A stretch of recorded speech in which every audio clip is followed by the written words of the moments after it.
Hi, my name is Lena Ding, and I'm an Honors Biology Period 1. Today, I'll be talking about how sewage in our oceans and lakes affects our ecosystem. To start, we'll be talking about sewage itself. So what is sewage?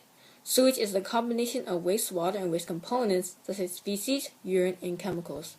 The wastewater will also be called used water since the water has been used for many purposes, such as washing clothes, cleaning food, and flushing away our waste.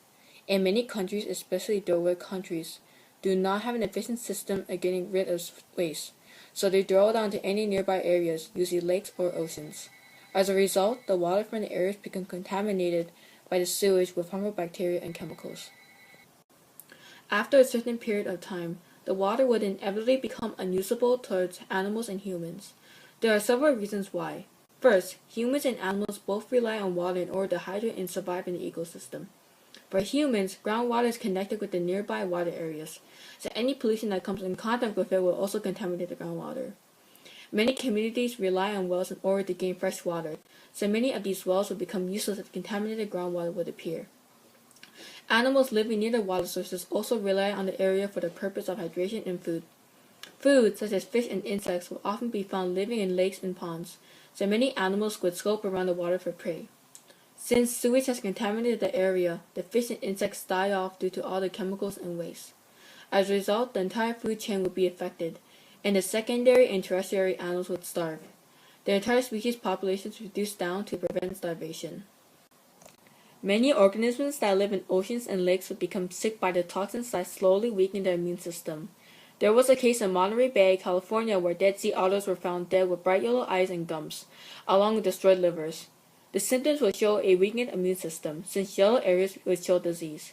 After much research, researchers have found that human fertilizer and sewage in the waters have produced cyanobacteria, a deadly algae.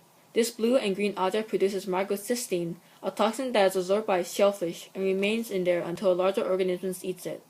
The sea otter diet will consist of shellfish, so any sea otter that has consumed shellfish will become sick by the microcystine. This case will show the environmental problems sewage has created. Currently, we have two commonly used solutions for fixing and treating sewage. One is called the on-site system and the second is called the effluent system.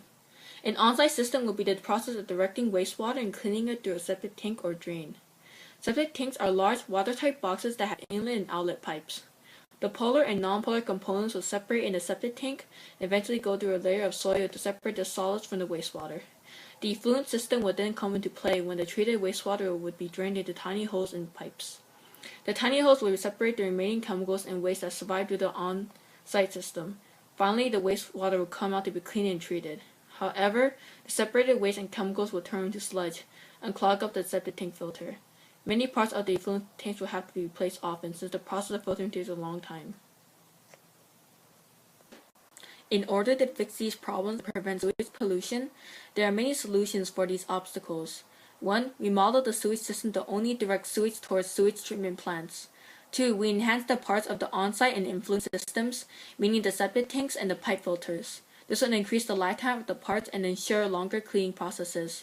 The filter elements can be changed to something more efficient, such as carbon or graphene. Lastly, the left-behind sewage sludge can be used for the production of fertilizer, mineral mining, or powering electricity. Since the sludge has high nutrients, it becomes a potential component as a fertilizer. Small minerals are shown to be found in sludge as well and can be used as a replacement for rare metals. The gas from the sludge can be used as heat to power up nearby plants and replace lost energy. If we begin to focus on clearing up sewage pollution, we can use the leftover products for our purposes and also maintain a clean environment. We wouldn't have to rely on fossil fuels or radioactive energy since they have their own dangerous cons. Thank you for listening to my video speech today, and I hope you gain a better understanding of sewage pollution.